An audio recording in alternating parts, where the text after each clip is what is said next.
Hey, debateart.com. This is the debate we're having, okay? This is my first round, and we're going to talk about this as if it's real. Because it's just going to be easier than saying, oh, in this scenario, and this. But this is a thought experiment. Let's say that this debate is titled, "The United States Should Nuke Germany." But I say, see the description for the full resolution. So essentially what the scenario is in this scenario is that there exists a man in Germany who has a 1 in a million chance of creating a doomsday device that will destroy the world if it's successful. The identity of the guy is unknown, but he is definitely in Germany, and a nuke would definitely kill him. And 3, this does not set up a chain reaction that causes any countries to begin nuking others, other than those of us who are nuking Germany. Rules. I don't know why I mentioned Germany. They kind of get picked on too much, so maybe I should have picked Spain or something. I don't know. After World War II, they just take a beating. Them and France. France, I would say, is more deserving of a beating than Germany. But that's beside the point. Why, you might ask, is because the French are bigger cucks. Let's be honest. Anyway, the rules of the debate are no critiques. I don't know how to pronounce that word. No critiques. Whatever. If you know what it means, then you know what not to do. And if you don't know what it means, you're probably not going to do it anyway. So that's fine. Rule number 2 is you must be a male and have an IQ of 120 or above, or you forfeit a conduct point. So you wouldn't lose the debate. I will argue, and I'll just end the argument here, is I should get a conduct point right now. The guy debating me is American Debater 24. He has, in another debate, right here, women do not have a constitutional right to abortion, is what he argues. Yeah, and I agree, they don't. But he has a hard time understanding. He's sitting there arguing with me in the contest over my vote because I said that I voted for Khan, who disagrees with that and says women do have a constitutional right to abortion. It's something I disagree with, right? And I mentioned that his argument was terrible. And American Debater 24 has said, hold on though, you can't vote for a guy if you think his argument is terrible. That means you think mine is great. And I'm like, no. Yours is terrible also. It just is more terrible than his. So yes, I'm allowed to say that 2 arguments are terrible, but I accept the less terrible one. That's what happened there. And he's kind of like criticizing my vote without, and I did a video on that fully explains my vote. And this debate is a long time to read, and it takes a lot of effort, and I feel like he's not appreciating the fact that I spent 3 hours judging the debate. 1.5 hours on camera. So, I feel like that's a little bit ignorant. Whatever. You can't make a video and let it be known in comment section that you aren't complying with the rules. Okay, whatever. He's still focused on this. I get a feeling that he's going to struggle in this debate that we're having right now. This topic. Anyway, you tell me what IQ level you think it is when somebody, and feel free to look in that debate to confirm what I'm saying, somebody can't understand that 2 arguments can be terrible, but 1 is worse than the other. Tell me what IQ level can't understand that. And then, if you agree with me, give me the conduct point. Give it here. Anyway, no counter plans. Like, he can't say that something crazy like we should kill everybody, or we should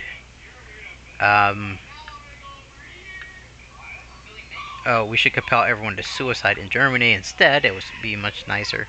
Okay, he has to stick with the intent of the debate, as I'm already accepting massive burden of proof.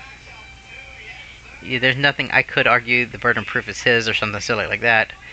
Some people do try to do that, and it's not true. And if I'm judging a debate, unless the other side gives no pushback, I'm going to decide where the burden of proof is. And the fifth rule is I'm allowed to use YouTube videos to make my argument that I make for the purposes of this debate.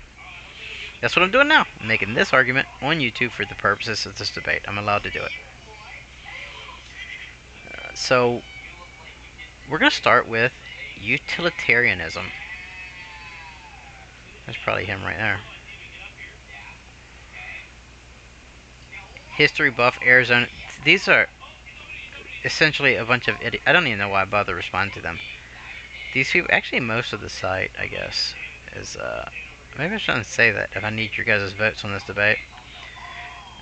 But who am I kidding? Most of you are too cowardly to actually debate, because your bullshit can go kind of unchecked in the forums. But if you go into a debate, then that means that you actually do get your argument peer-reviewed in a way. And the last thing you guys want is a peer-reviewed argument, because it means you have to take a loss now and then. That you have to admit that some of your arguments are bad and they can be improved, or you need to change your mind. So you don't debate because you know that you cannot get past peer review. Okay? And some will argue that, I guess this is off topic, but some will argue that they don't debate because they're more interested in the truth than winning. And yet, that's not how they act in the forums. They act like it's a battle for who wins. So I don't believe them. I believe it is about winning, and I believe that is exactly why they don't debate. Because if you debate, you have to take losses here and there when your arguments are peer-reviewed. But in the forum, you never have to take a loss. You can always fool yourself into thinking you win, and you're always going to face kind of opponents that aren't trying their best anyway, because they're just shit posting here and there. So you never actually get serious counter arguments. Anyway, so what is the trolley problem? And we'll get to how some of these things are relevant to the debate. And you're going to see that one premise stacks on another. Okay? We're going to start with the trolley problem. And utilitarianism is the moral framework I'm suggesting for this debate. So I guess the debate is going to either be, I guess my opponent's going to have to either counter that utilitarianism is a bad moral framework. And Red's other debates, he's not strong on philosophy. So I'm not sure exactly what he was expecting by accepting this debate.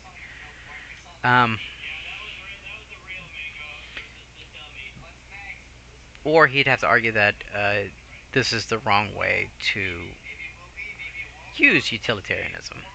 So utilitarianism essentially says that what we all intuitively know is true. What do we know is true? When a trolley is heading toward, and this is the trolley problem, you've probably heard it 100 times. If this is your first time hearing it, congrats, because this is going to teach you about utilitarianism. And there's the hospital problem that is usually a response to this. And I'll get to that later, maybe. Or if I do a utilitarianism video, I'll probably mention it without it being brought up. But right now, if my opponent doesn't mention it, I'm not going to say anything. But anyway, the trolley is heading towards 5 people. You are beside a switch. You can flip the switch and you will save 5 people's lives. The trolley goes this way. But if the trolley goes this way, it kills 1 person.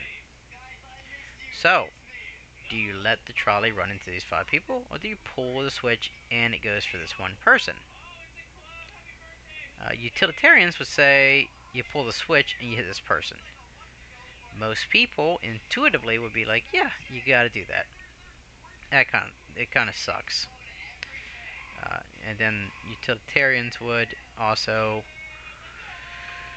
let's say that, you know, you are, utilitarianism can lead to what some people would call absurd conclusions. But absurd conclusions doesn't make it wrong. You have to argue for why those absurd conclusions are wrong.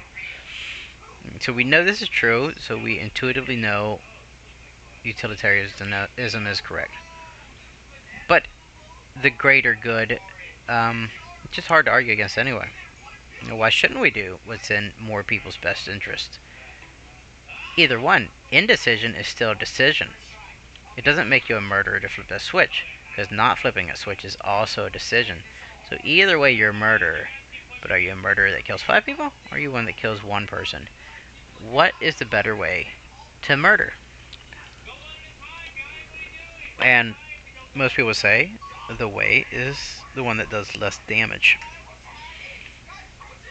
And I say it can lead to some absurd conclusions because of things like, I just had one in mind that slipped out of my mind. So I might have to bring up the hospital one. I didn't want to because there's... Okay, so let's say, I do got it now. Let's say you're walking by a pond and you see... let's say, first of all, that you're wearing like these brand new $200 sneakers that you just bought. And you don't have time to take them off. You can jump into the river and save this boy's life that is drowning, that you see right there, drowning. You jump in there, you ruin your $200 pair of sneakers, or you can continue walking and then ignore him and he would die. And people would say, well, you're clearly a bad person if you walk by this drowning boy and don't jump into the water to save him. Just because it will ruin your $200 sneakers. And yet, most of us make these decisions every day. You got a paycheck, you probably wasted some of the money. Maybe you went to see a movie, or maybe you went out to have dinner instead of eating ramen. Maybe you even paid rent when you could survive by living outside in a tent. That is money that you could have sent to save the lives of some starving child in Somalia or something. Or some other situation that could save lives. So you've essentially decided to live in comfort with your $200 sneakers and allow somebody to die. And you do it every time you get a paycheck. There's exceptions to this. There's some people that don't. And this conclusion is uncomfortable. It's uncomfortable to say, hey, I am a bad person and I just let somebody die. It's easy when it's right in front of your face and there's a drowning boy in the river, but I guess maybe it's hard to ignore that part of you that knows that you're responsible for their death. But when they're thousands of miles away, it's easy to ignore the fact that you contributed to them starving or dying because you didn't donate every spare penny you had. Now, a lot of people say that that's a heavy burden to put that on somebody, that they should live in abject poverty and really harm themselves that way for others. But it's more important that more people, because if you dedicate your life to this, whoever's listening to this, if you really just took every spare dime you had and you decided to live in poverty, especially if you managed to get a pretty good career and make 6 figures, and now 6 figures isn't much anymore, but if you just decided to live in poverty and donate every spare dollar you had, you might be able to save 1,000, 2,000 lives before you die. Yeah. And so essentially, as we said, inaction is a choice. So by not living in abject poverty, by not donating every spare dollar you have, you've killed 2,000 people, potentially. So this is not a debate about what you should do. Essentially, it's about what is the ethical choice. It is about what you should do, but it's not about what you're going to do. Because you're going to listen to this debate, and none of that's going to change your life, and you're still going to blow money, and you're going to cause the death of 2,000 people because you did it. Okay, so it's not about that. So regardless of how you feel, regardless of how absurd the conclusion is, the logic of more lives is more valuable than one. Whether it's sacrificing 5 for 1 in the trolley problem, where we can clearly see it. or even sacrificing the comfort of owning these shoes over saving a boy's life, you know that the value of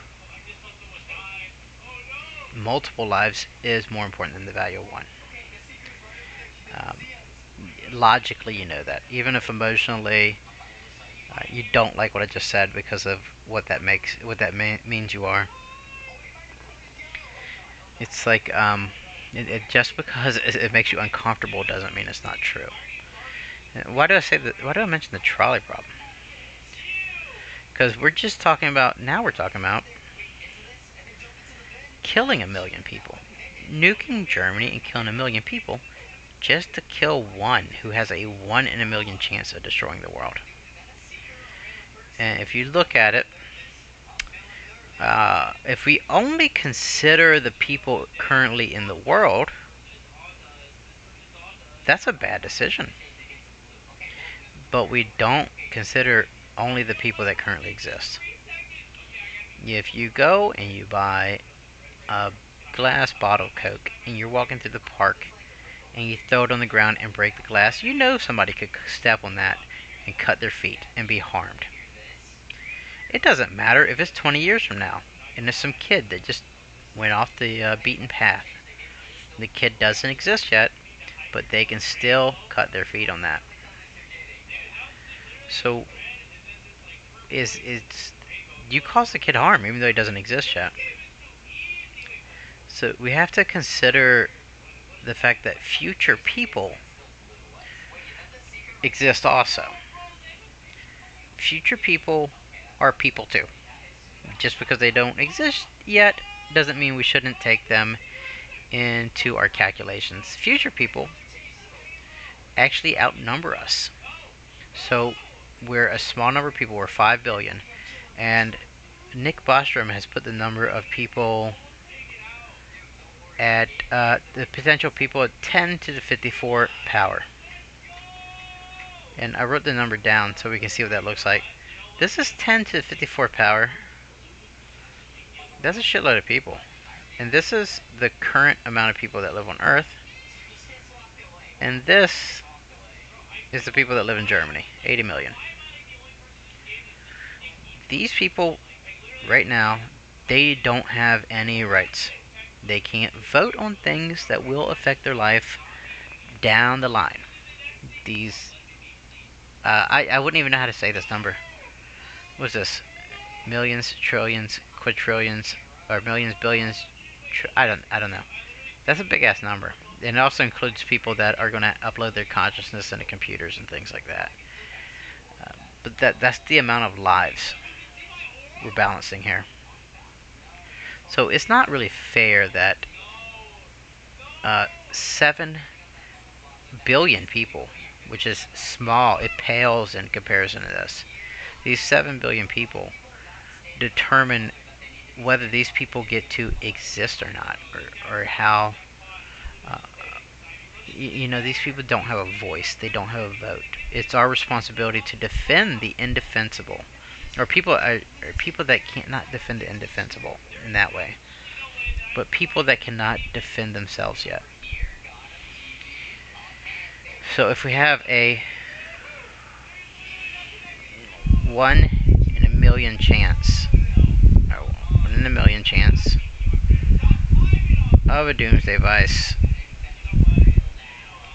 happening that would kill not just everybody that exists, not just these 7 billion, but these people, then we have a different calculus, because 80 million, then the EV.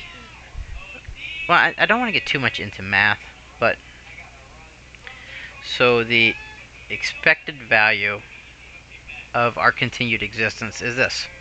If we continue to exist, this many people, if we can avoid doomsday scenarios, then this many people will exist and will lead happy, or at least lead lives, at least get a chance to lead happy lives. But if a doomsday scenario happens, all these people are dead. So with a 1 in a million chance of a nuke happening, what is the calculus? And my opponent has to come up with a better calculus than me for getting people to live. We're going to go ahead and do the math right here. So we're going to put this, we're going to title this future population.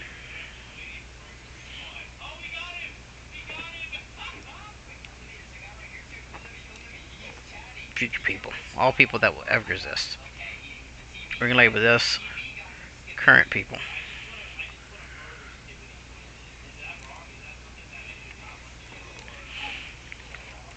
Current people. We're going to label this German people. I keep forgetting the hashtag. This is markup, if you're wondering.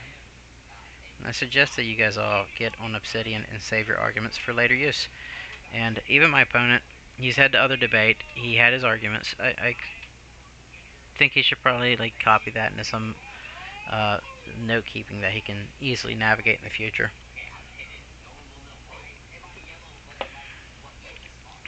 So what's the EV here? The EV of nuking Germany is negative 80 million. So we go EV of nuking equals negative 80 million. So we know that. That's the easy calculus. We do a 100% chance of losing them. Now what is the EV as far as current people are concerned? If we only looked at the chances of, let's copy this.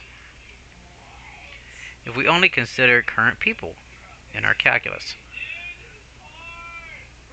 then how many people can we expect to save? EV of nuking of preventing disaster. Alright, and since we have a 1 in a million chance,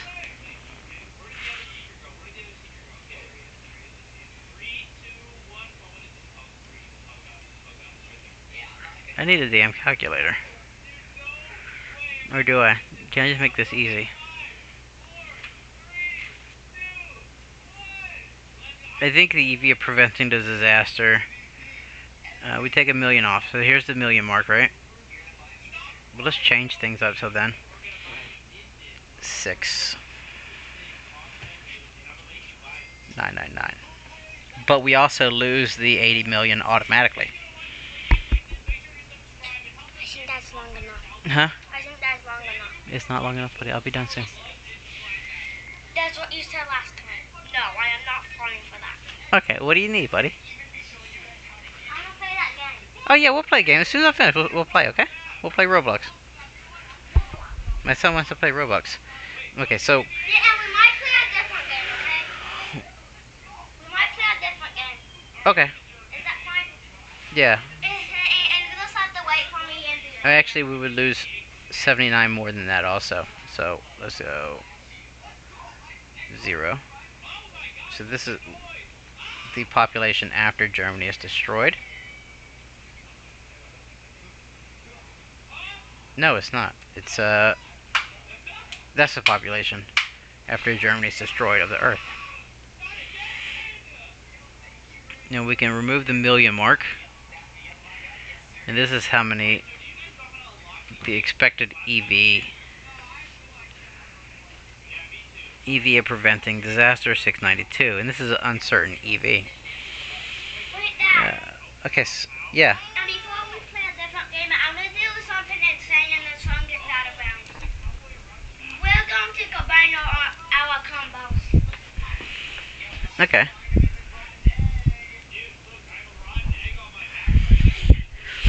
So, you would destroy 80 million people to save 692. That's not a good a good trade. 80 million for 692 people. Okay, if we're going by expected value. Now here is the expected value of future people should we nuke.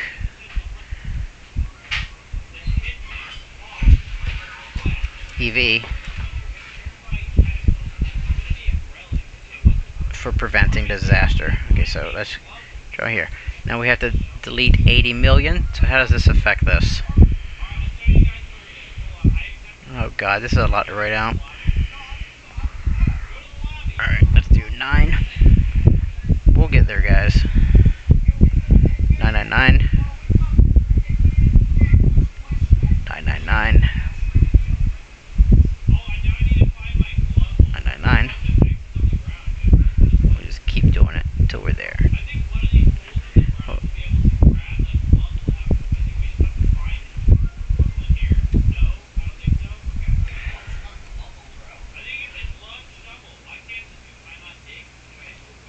Oh, hold on.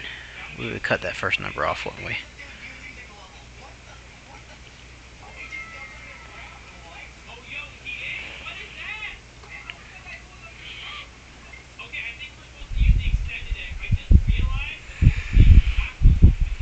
This is very tedious, but I don't have a calculator or don't know how to operate them correctly to come up with this number. I'm sure somebody that is very good with math is going to rip me a new asshole for how I calculate this or how hard I made it on myself. Hopefully they do confirm I'm accurate though.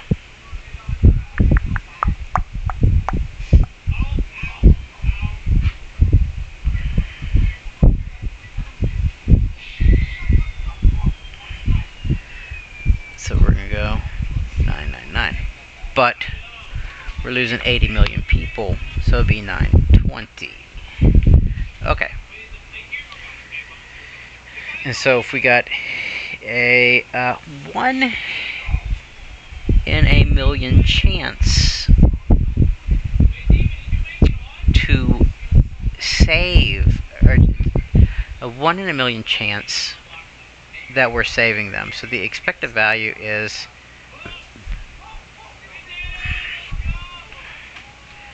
that lives saved. So now look how big this fucking number is, guys. The EV of nuking is 80 million lost. Actually, we should actually look at this. The EV of if we only consider current people is 692. It's not a very good EV for a guaranteed loss of 80 million. But this right here, if we take future people into account, and we should, future people are people also. The EV of that is astronomical. But I don't know how many fucking... this is, what is this? Quadrillion or something? I don't know. That's an insane number of lives that you just saved by preventing a 1 in a million chance. And this is how we should consider things. Expected value. This is how professional gamblers, this is how traders do. They don't look at the individual loss or money made of trades. They look at the expected value because they know over a lifetime of making decisions, the expected value is incredible. You know, is going to be on your side. So yeah, that's it, guys. We should absolutely nuke Germany. Vote pro.